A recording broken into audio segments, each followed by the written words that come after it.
কেমন আছো বন্ধুরা তোমরা সবাই? আশা করি সবাই ভালো আছো। তো লাস্ট এপিসোডে তোমরা তো সবাই দেখলেই আমরা কেমন করে ভীমাশঙ্কর থেকে ত্র্যম্বকেশ্বর জ্যোতির্লিঙ্গ পৌঁছালাম, এবং সেই দিনই আমাদের এই ব্লগটা তোমরা দেখতে পাবে। এটার মধ্যে আমরা কোনো কিছু কাটিনি, পুরো এক্সপিরিয়েন্স তোমরা পাবে। তো ব্লগটা এনজয় করো আর দেখো আমরা কত সুন্দর এক্সপিরিয়েন্স করেছি। আর এইটা আমরা যাচ্ছি মাতা অঞ্জনা পর্বতে, যেখানে হনুমানজির জন্ম হয়েছিল। তো এপিসোডের মধ্যে থাকো আর এপিসোডটাকে উপভোগ করো।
यहाँ पे रख दे।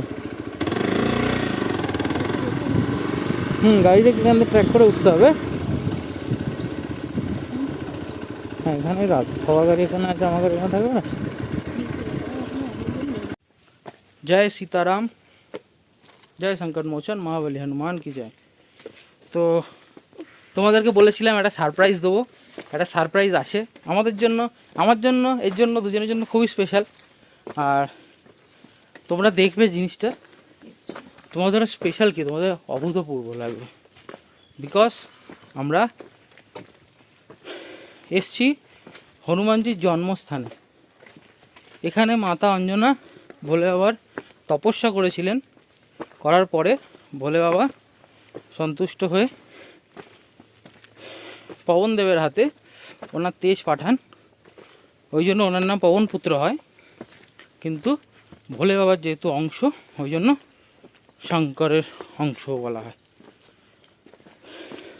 আর আমরা যাচ্ছি সেই গুহাতে যেখানে হনুমানজি জন্মেছিলেন। এখান থেকে আমরা গাড়ি নিচে রেখেছি। এতক্ষণ দেখলেন ফুটেজটা, দেখলে তোমরা কতটা ফুটেজ পাঠালাম, দিলাম। আর এখন এখানে 3 কিলোমিটার আমাদের উঠতে হবে। আর এখানে একটা জিনিস বলে দিই, পারলে তাড়াতাড়ি চলে আসবে,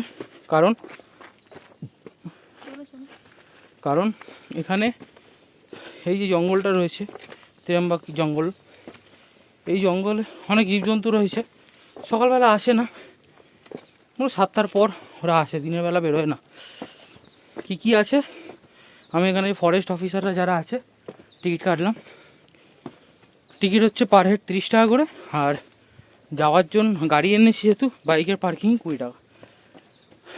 আর রইল টাইমিং, সকাল থেকে 3টে অবধি যেতে হবে বললাম, 6টার আগে ফিরে আসতে হবে। আর 3 কিলোমিটার এই পাহাড় ট্রেকিং, এই দুর্গম ট্র্যাক করে আমরা পৌঁছাবো হনুমানজির কাছে। তো চলো যাই, তোমরা একটু রাস্তাটা দেখো। এই যে পাথরের সিঁড়ি করা আছে, এখান থেকে উঠছি, একদম পাহাড়ের টপে যেতে হবে। হ্যাঁ, যেটা বলছিলাম, এই জঙ্গলে লেপার্ড আছে, হায়না আছে, বুনো শুয়োর আছে, আর বাকি টুকটাক জন্তু জানোয়ার রয়েছে। আর আমাদের হাতে হেলমেট আছে। তো উঠি, ফরেস্ট অফিসার জিজ্ঞেস করলাম, ওরা বললো যে 7টা, ওরা 7টা 7:30 নাগাদই আসে। তো চলো যাই। হ্যাঁ, অন্ধকার নামলে আসে, এখানে অন্ধকার লেটে নামে, তো অন্ধকার নামলে ওরা বেরোয়। চলো উঠি। সামনে যে লেকটা দেখছো, এটা হচ্ছে আঞ্জনেরি lake. What a beautiful view. চলো উপরে উঠি। এই যে রাস্তা, দুর্গম পাহাড়ি রাস্তা, ভগবানের কাছে যেতে হলে কষ্ট করতে হবে। একটু কষ্ট করতে হবে। তো জয় শ্রীরাম বলো আর এগিয়ে যাও। এই যে নিচে সিঁড়ি দেখছো, একদম নিচ থেকে সিঁড়ি এতটা দেখা উঠেছি। হ্যাঁ, ওর দিকে উঠতে হবে। ও বাবা, জয় শ্রীরাম।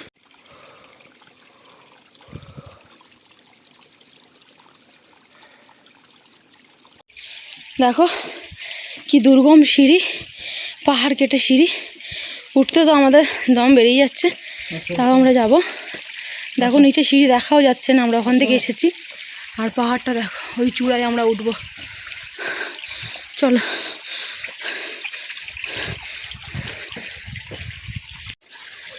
দেখো এত দুর্গম সিঁড়ি, এত খাড়াই যে এই সিঁড়িটুকুই দেখা যাচ্ছে। ওখান থেকে যে আমরা উঠেছি, ওখানকার সিঁড়ি আর দেখাই যাচ্ছে না, এরকম অবস্থা। ভিউটা কত সুন্দর, আর নাকি দেখো হাঁপিয়ে গেছে, এখন অনেক বাকি।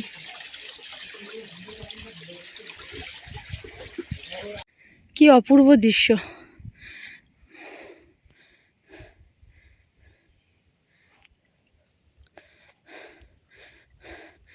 কত কিলোমিটার বাকি আছে এখনো?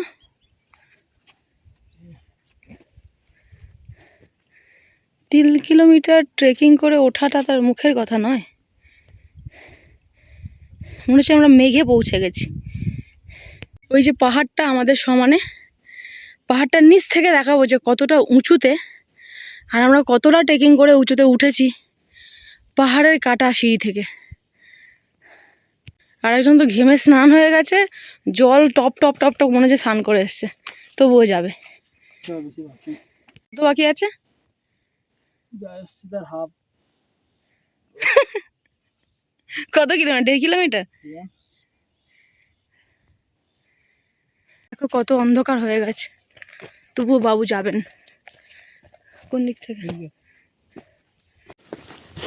আমরা অনেকটা উঠেছি। এ দেখো পিছনে ছোট মতো দেখা যাচ্ছে, কুয়াশার পাহাড় ডেকে গেছে। হেঁটে হেঁটে যাচ্ছে, গাছ থেকে আর ডান্ডা ভাঙতে হবে। শ্রীরাম, চলো নিচটা দিয়ে যাও। সামনে দেখো পাহাড়ে কুয়াশা জমে গেছে, আমাদের ওই ওপরে উঠতে হবে। চলো। এই পাহাড়ে দেখো পুরো রোদ্দুর, এখন 3:30 বাজে, আর এই পাহাড়ের উপরে কুয়াশা দেখো। আমরা ট্র্যাক করে করে উঠছি, নিচে যাওয়ার সময় প্রচণ্ড ফগই পাবো। চলো ওদিকে যাই, দেখি। অসাধারণ দৃশ্য, অসাধারণ দৃশ্য, কিন্তু আমাদের জন্য খুব একটা খতরনাক। এই সামনের ওপরে পাহাড় দেখাই যাচ্ছে না, সেই পাহাড়েই আমরা চড়াই করব। হনুমানজির যেখানে জন্মস্থান, মাতা আঞ্জানি দেবী হনুমানজিকে জন্ম দিয়েছিলেন, তো সেখানে যাব। সেই পাহাড়টা আমরা দূর থেকে দেখতে পাচ্ছিলাম, কিন্তু এখন কুয়াশার জন্য দেখতেই পাচ্ছি না। তোমরা বলতে পারবে যে এখন কটা বাজে? এখন দুপুর 3:30 বাজে, মানে ভাবাই যাচ্ছে না। দেখো সামনে দেখাই যাচ্ছে না, আমরা যাবো কী করে সেটাই ব্যাপার। ওই যে দেখো, শুধু একটা জিনিস তোমাদের দেখাবো বলে, দেখো এদিক থেকে আমরা এসেছি, আবার আমরা ফিরেই যাচ্ছি। তার কারণ যেদিক থেকে এসেছি আমরা সেদিকে রাস্তা তো দেখতেই পাচ্ছি না, আর এই দিকে দেখো এদিকে রাস্তাও আমরা দেখতে পাচ্ছি না, ক্যামেরাটা জল পড়েছে, তো সেই জন্য আমরা ফিরে যাচ্ছি। আর সাংঘাতিক বৃষ্টিও শুরু হয়েছে। আমরা দুজনে রেনকোটটা নিয়ে এসেছিলাম, ভাগ্যিস ক্যারি করেছিলাম, তাই রেনকোটটা পরে নিয়েছি। কিটা তো আমরা যাচ্ছি। আমরা এখন মাতা আঞ্জানির মন্দিরের কাছে আছি। এখান থেকে হনুমান জন্মস্থান হচ্ছে আরও উঁচুতে, মোটামুটি 45 মিনিট মতো, 1 ঘন্টা মতো ট্র্যাক করে লাগবে। বাট বাইরের এই ওয়েদারে, বৃষ্টি পড়ছে, বাইরের এই ওয়েদারে মনে হয় না আমরা যেতে পারবো বলে। তো মায়ের এখানে দর্শন করে প্রভু মাটি মাথায় ঠেকিয়ে ওই একটু বৃষ্টিটা কমলেই বেরো। বাইরে বৃষ্টির অবস্থা দেখো, এই দেখো বাইরে বৃষ্টি দেখো।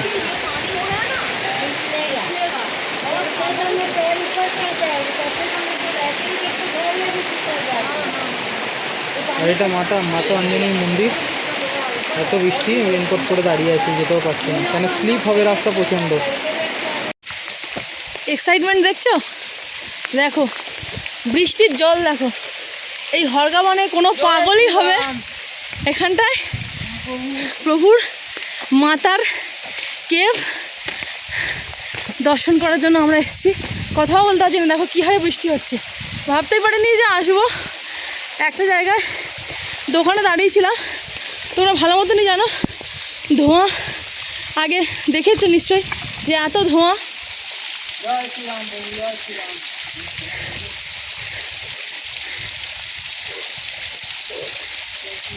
এই ফিলিংসের কথা তো ভাষায় প্রকাশ করা যায় না।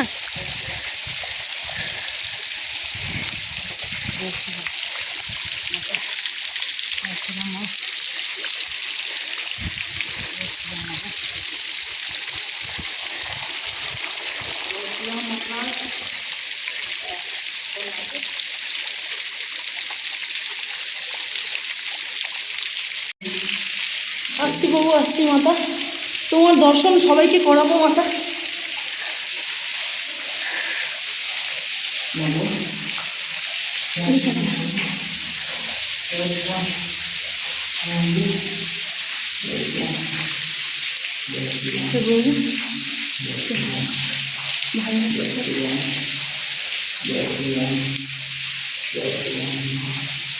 হে মাতা, তোমার দর্শন যেন সবাইকে করাতে পারি।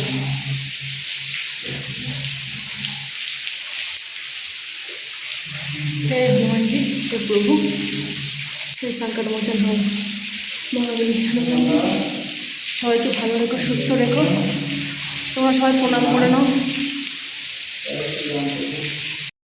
আমাদের এখানে আসা সত্যি সার্থক। ভাবতে পারিনি তবুর এত কাছে আসতে পারবো। তবু অসংখ্য ধন্যবাদ মা। সীতারাম্মা, আসছি মাতা, আসছি প্রভু। বৃষ্টি হচ্ছে দেখো, একটু ফগটা কেটেছে। চলো এবার আমরা চটচট করে নিচে নামি, নিচে যেতে হবে, কারণ আমাদের ত্রিয়ম্বকেশ্বর আবারও পুজো দিতে হবে। এই যে গুহা, আহা হা, আহা হা, আহা হা, মাতা জয় সীতারাম। হ্যাঁ করেছি একটু। পাহাড়টা দেখো, আর এদিকটা দেখো, ওখানে দেখতে পাচ্ছ কি হারে জল নামছে। কি হয়েছে?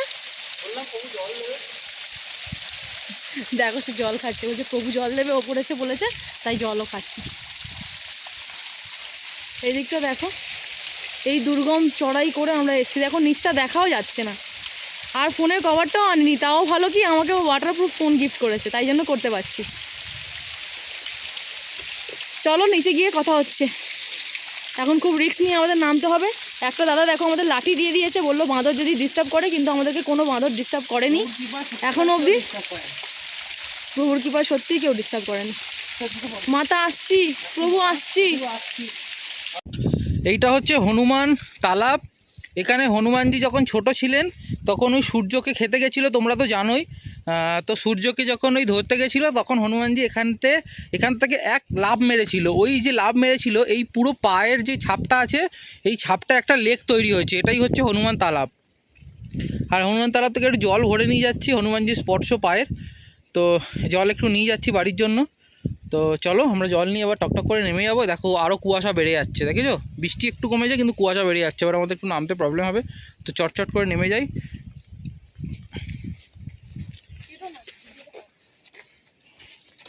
জয় শ্রীরাম। চলো, এই হনুমান তালাবে দর্শন করে নাও, দিব্য তালাব এটা। আমি জানি না তোমরা কতটা ফিল করতে পারছো। তা আমরা ভেবেছিলাম ওখানে যাবো না, ওই দিকটায় হনুমান মন্দির, মানে আঞ্জানি মাতার কেভটা। এত বৃষ্টি হচ্ছিল, আমরা তো এখানে অবধি আসতে পারিনি, ওখানে বসেছিলাম। এখন তো ওদিকটাও দেখা যাচ্ছে না, একবার দেখো। তো এসে মানে ওখানে গিয়ে মানে মনটা পুরো শান্তি হয়ে গেছে। তোমাদেরকে ভিডিওটা দেখাবো যে কি বিভৎস, এখন তো তাও বৃষ্টি কমে গেছে। ওখানে যখন যাচ্ছিলাম কি বিভৎস জোরে বৃষ্টি পড়ছে, তোমাদেরকে পুরোটা তোমরা দেখতে পাবে আগে। মাতা আসছি।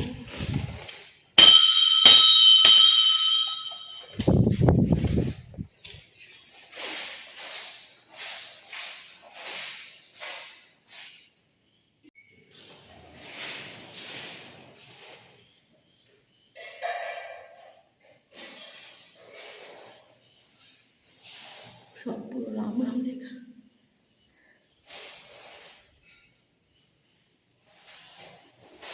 হে মাতা, হে প্রভু, আসছি, প্রণাম নিও।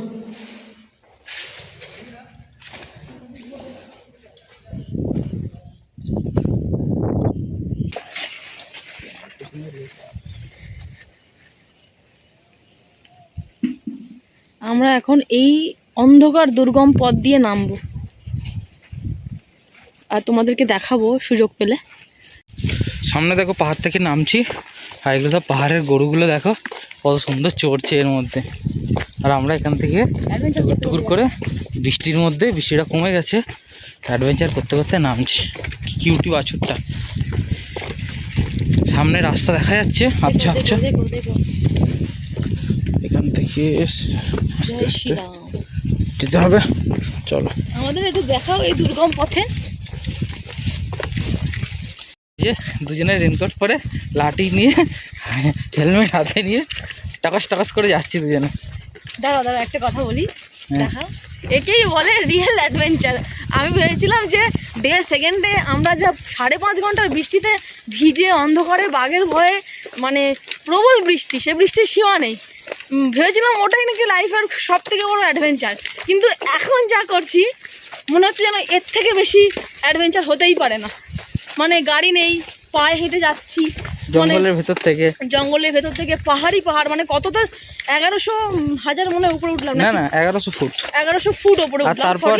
তারপর জঙ্গলে লেপার্ড আছে, হায়না আছে, বুনো শুয়োর আছে, হ্যাঁ, তো তার মধ্যে থেকে আমরা এরকম করে যাচ্ছি।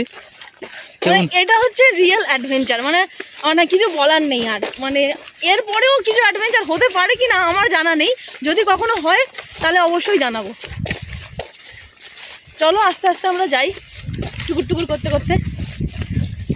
প্রায় সবাই নেমে গেছে, আমরাই মনে হয় শেষে, কেননা আমরা ওই আঞ্জানিমাতার কেভটা দেখবো বলে, এক্সপ্লোর করবো বলে ওই জন্য আমরা গেছিলাম। অনেকেই তো হাফ রাস্তা থেকে ফিরে এসেছে।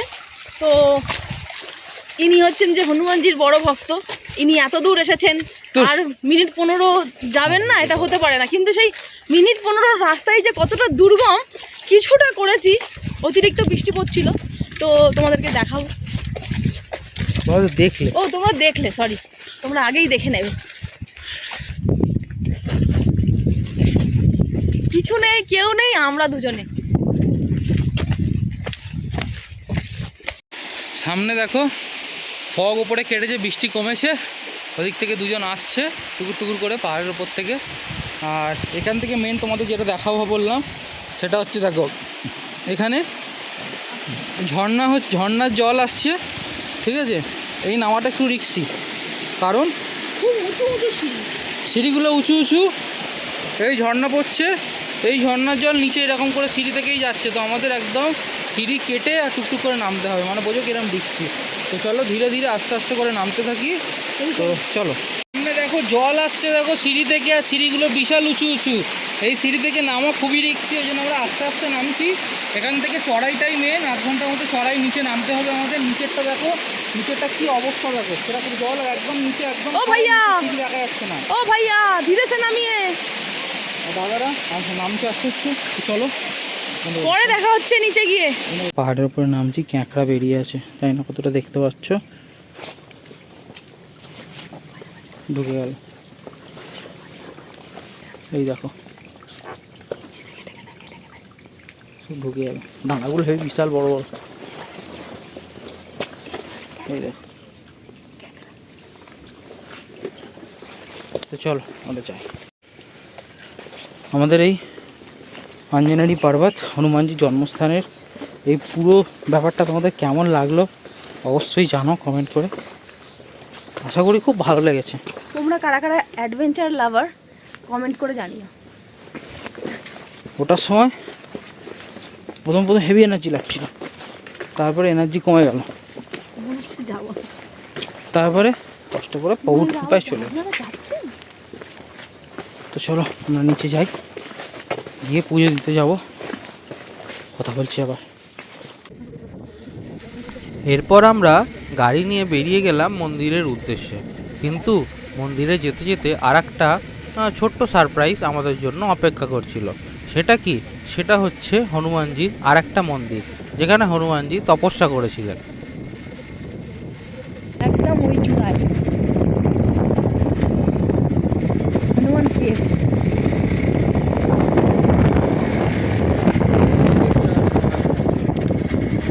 फिर से पड़ गया हनुमान मंदिर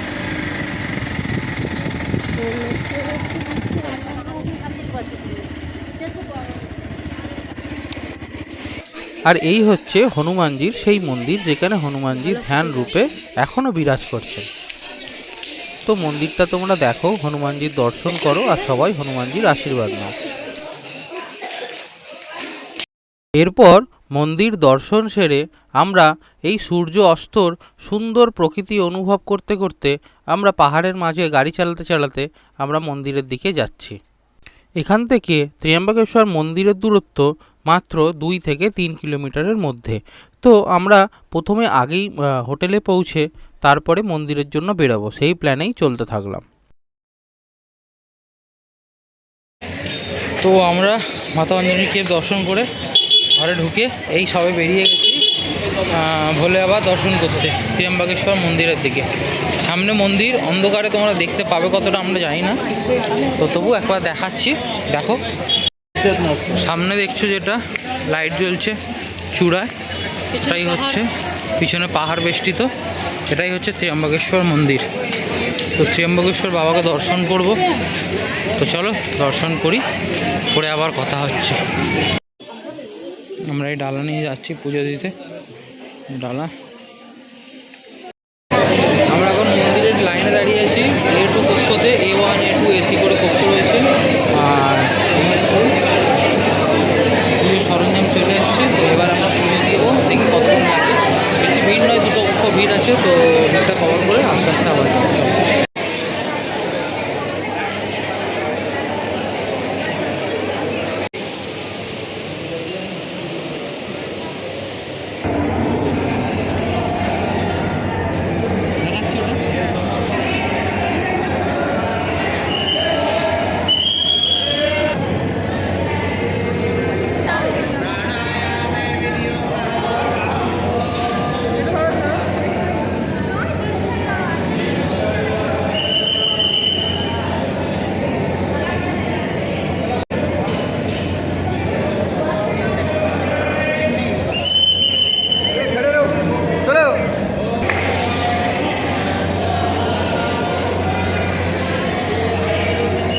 দেখো আমাদের পুজো দেওয়া কমপ্লিট, বাবাকে আমরা দুবার করে গিয়ে দর্শন করে এসেছি।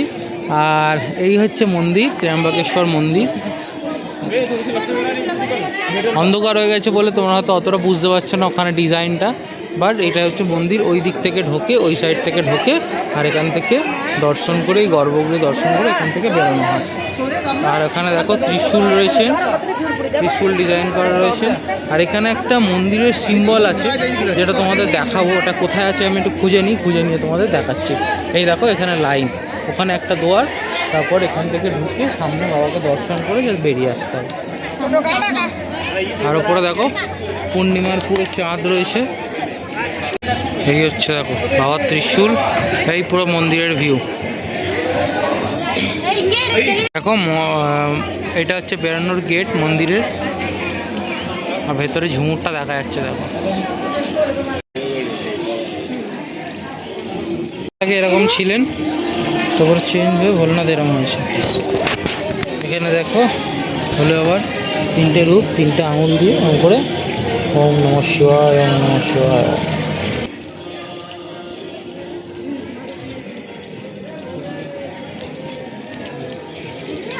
তো বন্ধুগণ, আমাদের বাবা ত্র্যম্বকেশ্বর মহাদেবের দর্শন সম্পন্ন হয়েছে। আর পিছনে দেখছো ত্র্যম্বকেশ্বর মন্দির, দেখো গর্ভগৃহ, পিছনে ত্র্যম্বকেশ্বর বাবার যে একটা করা আছে, মানে ওনার রূপটাই তুলে ধরা আছে, ওটাকে একবার দেখলাম, তোমাদেরও দেখালাম। আর আজকের আমরা তাহলে এই ব্লগটা এখানেই শেষ করছি। তোমরা আগেকার ব্লগগুলো দেখতে ডেসক্রিপশন বক্সে দেখো, পরপর ডিটেলসে দেওয়া থাকবে। কি করে আমরা কলকাতা থেকে এলাম, কি করে ত্র্যম্বকেশ্বর পৌঁছলাম, তারপরে কি করে বাকি যত জ্যোতির্লিঙ্গ আছে সেগুলোতে পৌঁছলাম। মহাকাল থেকে, ওমকারেশ্বর থেকে শুরু করে, কৃষ্ণেশ্বর থেকে শুরু করে, ভীমাশঙ্কর থেকে শুরু করে ত্র্যম্বকেশ্বর পর্যন্ত পুরো ডিটেলস তোমরা পাবে। এক এক করে দেখে নিও। ততক্ষণের জন্য গুড নাইট, ততক্ষণের জন্য শুভরাত্রি। চলো দেখা হবে কালকের আবার নতুন ব্লগে, ততক্ষণের জন্য টাটা।